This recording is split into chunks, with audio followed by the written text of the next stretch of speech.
You're listening to Love Without Lies, real talk about love, sex, and the truth most people are afraid to say out loud. Let's go.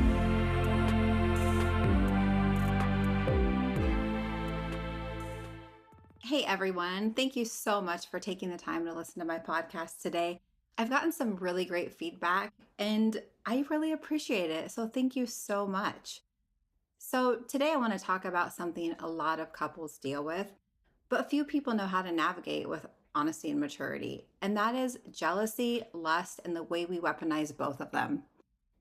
This episode is for anyone who's ever been accused of lusting in your relationship, or for anyone who's felt jealous and didn't know what to do with it, and for every couple who keeps having the same exhausting argument, such as when your partner says, were you looking at her? Or do you still find me attractive? Or why do you follow that man or woman on Instagram? Today, we're going to get to the root of what's really happening and how to stop turning our partner into the enemy. Because jealousy isn't a sin, it's a signal. It's our bodies making us aware of something. And yet we treat jealousy like an immature emotion, something shameful. But jealousy, when you pause and listen to it, it's a messenger. It's our body's way of telling us that we're feeling disconnected, we're feeling unseen, or maybe we're feeling that we're afraid of being replaced. The problem isn't jealousy itself. The problem is that we don't know how to name it, own it, or express it in a way that invites closeness. So instead of saying, I miss feeling chosen by you, we say, you're disgusting for looking at that other person. And instead of saying, I'm feeling insecure and scared, we say, you're always lusting and you're never present with me. And that doesn't build connection in your relationship. It builds shame. And let's be clear, real lust in its darkest form is gross. It's detached, it's consuming, it's objectifying. It turns someone into a body, a fix, or a thing. But the truth is, most of the time, when people say lust, they're talking about something much more nuanced. A glance, a spark, a passing attraction, a moment of aliveness in the body. And we've made the mistake of using lust as a blanket accusation, the same way people overuse the word narcissist.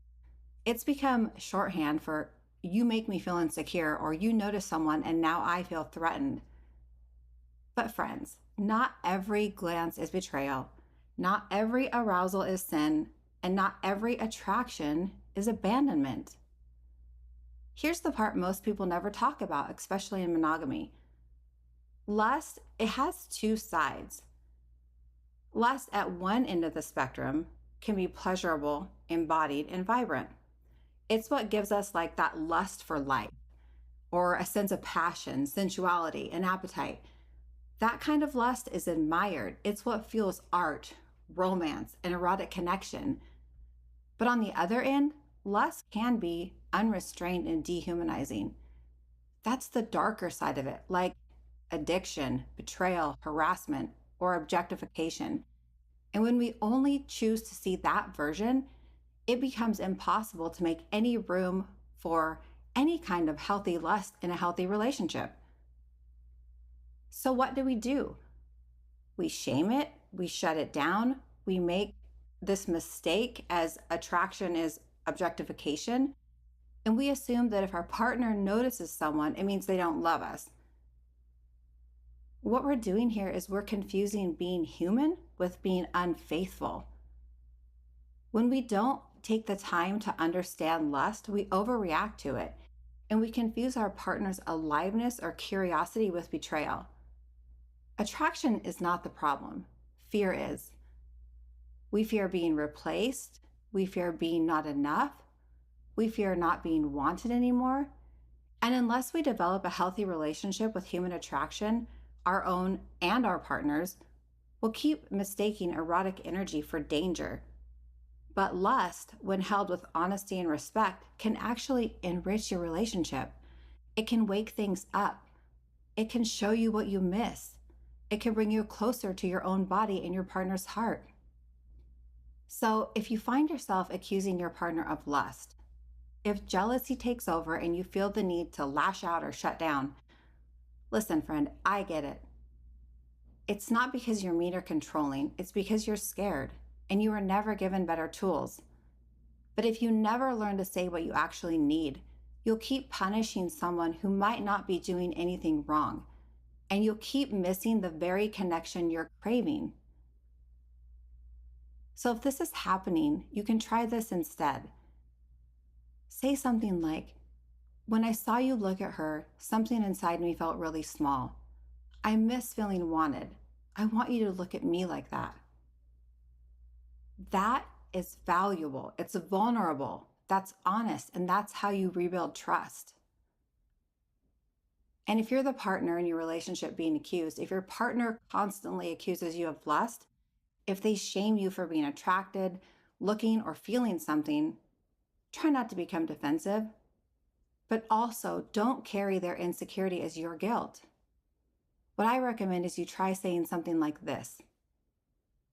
I'm still here. I'm choosing you. I want you to feel secure with me, but I also want to feel like I can be human without being punished for it. That opens the door for honesty without blame in your relationship. And I'll leave you with this today. Jealousy is a messenger, lust is misunderstood, and shame is not the path to love. If we keep making each other the enemy, if we keep mislabeling attraction as betrayal, if we keep using lust to avoid talking about fear, we don't just lose intimacy, we lose the very thing that makes us feel alive in love. This isn't about being perfect.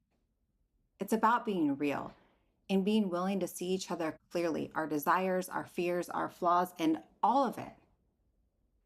If this hits home for you, send it to someone who needs to hear it.